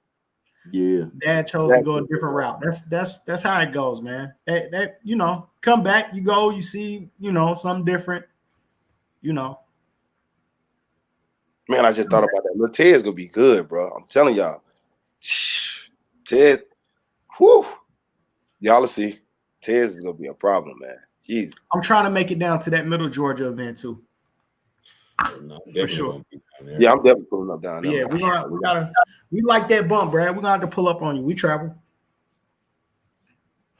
Most definitely. But we got to pull up to that side. So, Brad, what events you got coming up for this high school season? Any camps? Any open Yeah, run? we got a camp coming up. My boy Cam and Meat. Those are the other two guys. Man, they and rightfully a great player development coaches in their own right. And just to kind of give you an idea of what we got going on, man, it's not me. You know what I'm saying? It's a movement with multiple people. You know what I mean? But they're going to be doing a guard skills camp that'll be coming up. I know we're still probably going to do another high school event after that, but that'll be the major one that'll be going on. And we'll have some dates coming out for that soon. We're looking at doing a high school fall league just to get some high school teams in, let them play, and do some stuff like that. And we're going to jump into some stuff with the ladies too as well. We do a couple of skills camps with the ladies and some live stream stuff with the ladies too. So That's what's up.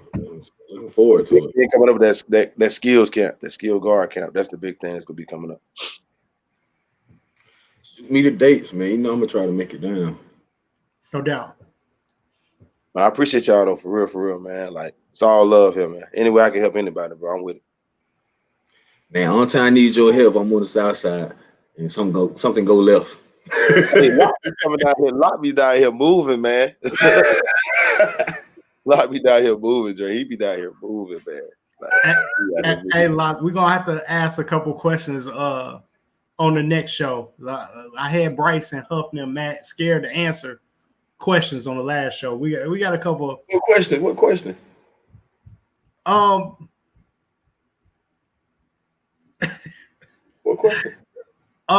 It was off the court questions. They didn't want to answer. Oh. Hey, I see you had said something about the baby mama starter kit. Yeah. You know what I'm saying? Bryce and Huff didn't want to answer them questions. you got a baby mama starter kit? No, you know how they used to do the little meme back in the day? Like, what? What is going on over here? Hey, we're gonna talk. We're gonna have a I'm about to call you up. Oh my God. That didn't say that's what's up.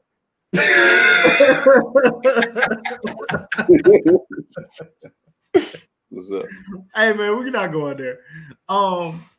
But man, we appreciate you following through, man. We wanted to rep the South Atlanta. We wanted to give, you know what I'm saying, love to that side of the city for sure. Love to somebody who working with kids every day, being a pillar of the community, like training, coaching, you know what I'm saying, just being that rock in the community for so many kids on that side of town is super important. And we didn't want to wait to give you your flowers, like, you know what I mean, after the fact. You know what I'm saying? We wanted to show you love like right now. You know what I mean? Didn't want to wait for you to have another top 100 kid, another top 10 kid to come and show love and jump on you at that point. Like you've already done more than most guys. You know what I'm saying? On your side of town. So we definitely want to show love. And like I said, man, fall through, man. Hopefully we can get the whole crew.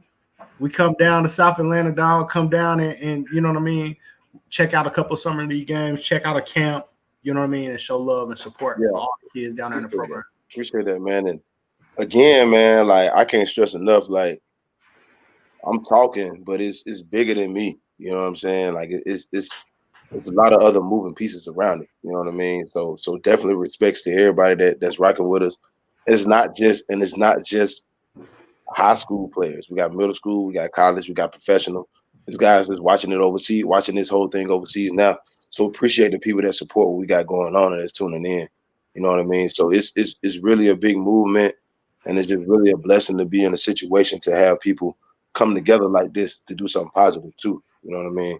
And definitely shout out to my boy, rest in peace, Colin, man. We love you, bro, and we miss you. No doubt.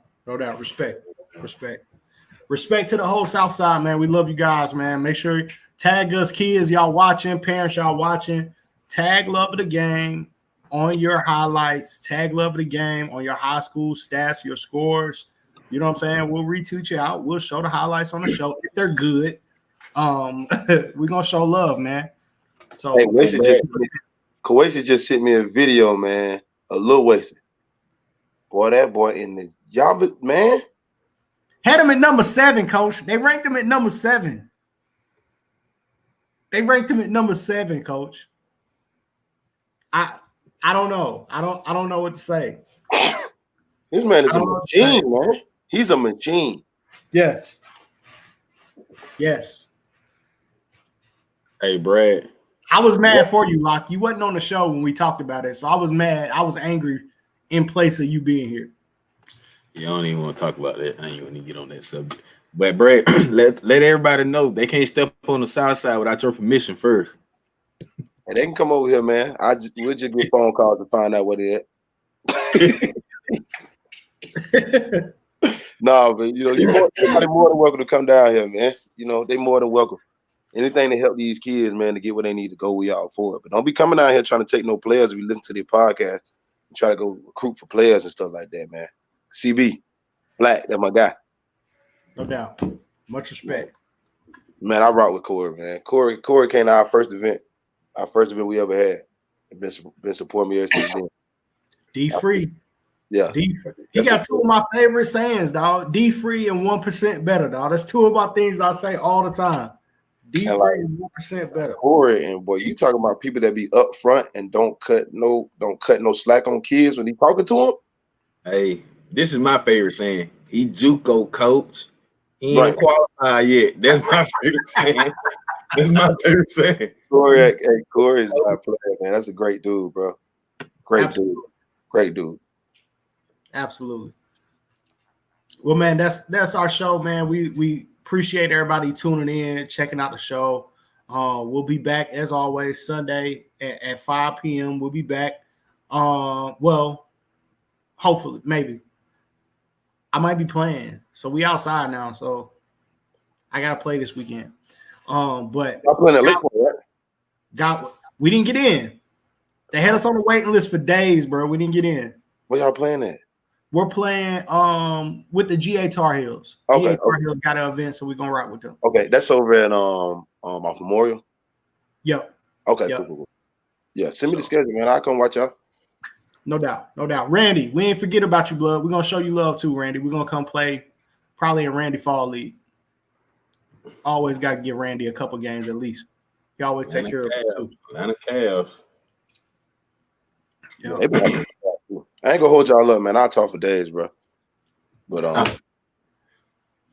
no doubt, man. Man, I appreciate it again, bro. For real, I appreciate this, man. So always, bro. No doubt. I'll send y'all the schedule, man. This is the Love of the Game podcast, man. We out. Y'all be peace. Take it easy. Hey, no injuries this weekend. God bless. Everybody stay safe. And yeah, man. And get to it this weekend, man. That's the Love of the Game podcast. We out.